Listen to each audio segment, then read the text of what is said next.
Nakakatanggap kayo nito dati? Kay Dr. Love? Ay, wow. Kain na kayo?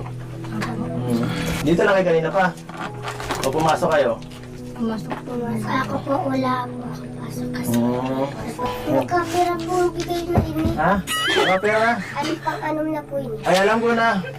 Pang ano na, pang umaga, pang tanghali, pang gabi. Oo. Para hindi basta-basta magdumi. Kila kuya. Tayo mga thank you. Okay. Ano kay Thank you po, Ate Biancy.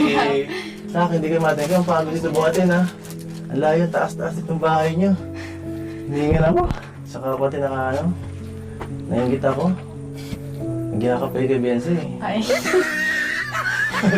Naisa na niyo ako doon, ha? Naisa na niyo ako doon, naunahan niyo ako. Group hug. Siya nga pala, bakit kayong tatlo lang? Sino nagbabantay sa inyo dito, mga tutoy? Yung po tatlo, sabi ni Papa, matrabaho siya para may pangkain kami. Kailan na inuuwi? Ha?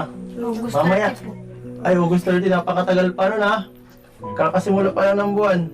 Ito mga batang to, kaya nilang mag-ano. Kaya nilang masila lang. Ay, di, wala nagbabantay sa inyo, kayo lang. Ayun. Ayun. Kasi talaga yun, ha? Napakabuti ng asawa. Magbuha po kami. Asawa ko yan, Joy. Napapanood ko po kayo ang kanta po. Hindi ka ba nakapasok sa bahay niyan? Ano yung picture ko, eh? Sino Nakapasok ko. Ay, kaya pala. Napanood mo kami? Tinanong ako niya, kung asawa daw kita, nakita yung mga picture. Nakilig ka? Bangon po kayo. Bagay na bagay, no? Wala ko pang bigay ngayon. Ito lang, oh. Susunod na lang, babawi ako. Bibilangin na lang ano ba kailangan dito. Pasensya na po, wala po dito kuryente. Ah,